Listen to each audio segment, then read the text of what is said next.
All right, let's talk about a major barrier in video content that is finally starting to crumble. For years, right, we've had the ability to automatically translate video, but it's always sounded, well, wrong. Today, we're diving into a huge leap forward that is making AI dubbing sound incredibly natural, and it's unlocking a truly global audience for creators everywhere. This quote from Descript's head of AI product just nails it. This has been the core problem with AI dubbing forever. You either got audio that was sped up into a frantic, high-pitched mess, the chipmunks, or it was slowed down to a crawl, the sleepy giant. Either way, it completely destroyed the original feel. It was a total lose-lose. So that's the big question, isn't it? What if a machine could not only translate the words, but also deliver them with perfect, natural timing? Well, it's not a what if anymore. Recent breakthroughs are showing us that this is exactly what's starting to happen, right now. So here's the breakthrough.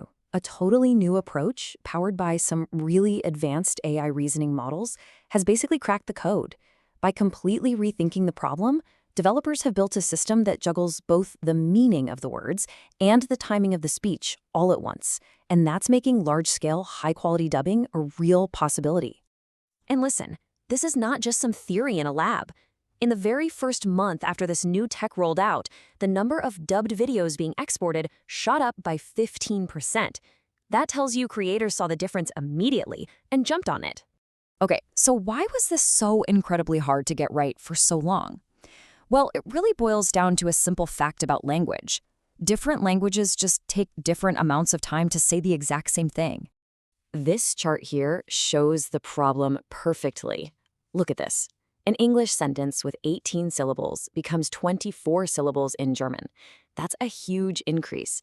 You just can't say the German version in the same amount of time without it sounding completely rushed and, well, weird. And that difference in length, that's what created that chipmunk or sleepy giant problem we talked about. The AI had this impossible choice. Either cram those 24 German syllables into the space of 18 or stretch everything out to fit the longer audio. Neither one sounds good. So what did people do? Well, the workarounds were just awful. You had to manually re-edit the audio piece by piece, or you'd have to get a fluent speaker to literally rewrite the translation just to make it fit the time. This was a massive, tedious bottleneck. It made translating a whole library of content basically impossible. So the big breakthrough came from a total shift in thinking. Instead of translating first and then trying to fix the timing later, these new AI models treat timing as a critical goal right from the very start. It's not an afterthought anymore. You can see the logic right here. The old way was a two-step process that just didn't work. You'd translate the words, and then you'd realize, uh-oh, they don't fit. The new approach is way smarter. It finds a translation that is both accurate and fits the time slot perfectly. So what was the magic key that unlocked this? You might be surprised. It was the AI getting really, really good at counting syllables. It sounds simple, but older AI models were terrible at it. The latest generation of models can do it reliably, and that's the secret sauce for targeting a specific audio length. And this new skill led to a really elegant four-step process. First, the original audio gets broken down into small, logical chunks. Then, the AI counts the syllables in that original piece. Step 3, it sets a target syllable count for the new language. And finally, it generates a translation that hits both the meaning and the timing goals. It's simple, it's effective, and it's all automated. Okay, so that all sounds great in theory, but does it actually work in the real world? Of course, they put the system to the test to measure just how much better this new dubbed audio really is. And honestly, the results are pretty wild. First things first, they had to define what good even means. Through a bunch of listening tests, they figured out that you can slow audio down by about 10% or speed it up by about 20% before our ears start to think something sounds off. So that became their target, the natural pacing window. And the results speak for themselves. It's a night and day difference. With the older models, only about half of the audio actually landed inside that natural sounding window.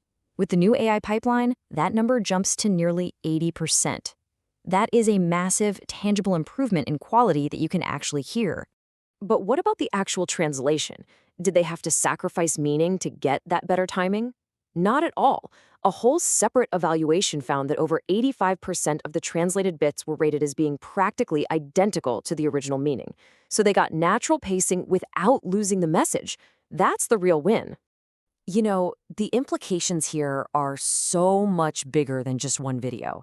This tech makes it possible to translate entire libraries of content quickly and affordably. Just think about it. Educational courses, company archives, a YouTuber's entire back catalog, all of it instantly available in dozens of languages. And believe it or not, this is really just the beginning. The next big thing is something called multimodal translation.